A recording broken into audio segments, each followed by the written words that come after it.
আমেরিকার প্রেসিডেন্টের সাথে সময়টা ভালো যাচ্ছে না নরেন্দ্র মোদীর। মস্কোর তেল কেনা বন্ধে দিল্লির উপর যখন ওয়াশিংটনের চাপ বাড়ছে, তখন দুদিনের সফরে বৃহস্পতিবার সন্ধ্যায় ভারতে পা রাখলেন রুশ প্রেসিডেন্ট ভ্লাদিমির পুতিন। দীর্ঘদিনের মিত্রকে পেয়ে মোদীকে সাময়িক খুশি দেখালেও ঘাড়ের উপর ওয়াশিংটনের শুল্ক এবার লাগাম ছাড়া হয়ে যায় কিনা সেদিকেও নজর রাখতে হচ্ছে দিল্লিকে। রাশিয়া আর চায়না জোট আমেরিকা বিরোধী, যেখানে বেশ কৌশলী দিল্লি। কারণ ভারত এই জোটের অংশ হলেই ভূ রাজনীতিতে বিপদ। কারণ ভারতের উন্নয়নে আমেরিকাকে প্রয়োজন, রাশিয়ার জন্য আমেরিকাকে ত্যাগ করতে পারে না ভারত। আবার আমেরিকার জন্য রাশিয়াকে ছেড়ে দেওয়া কঠিন। এ যেন মোদির উভয় সংকট।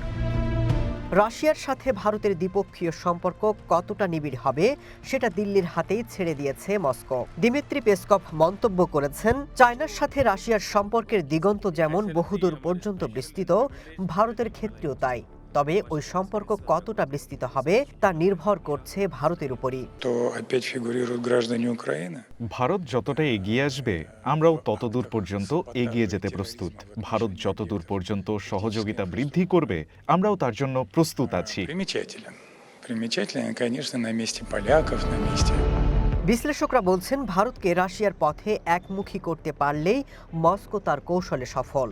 সেই সাথে এশিয়ার ভূ রাজনৈতিক সমীকরণ বদলে যাবে, যার মধ্যে থাকবে ইউক্রেন যুদ্ধ নিয়ে কূটনীতি, ব্রিক্স প্লাস, জ্বালানি সরবরাহ এবং প্রশান্ত মহাসাগরীয় ভারসাম্য। এরই মধ্যে ট্রাম্পের চাপে আমেরিকা থেকে ভারত তেল আমদানি বাড়িয়েছে এবং রাশিয়া থেকে আমদানির পরিমাণ কমিয়েছে, কিন্তু তারপরেও ট্রাম্প খুশি নন। Masud Rana, one international desk.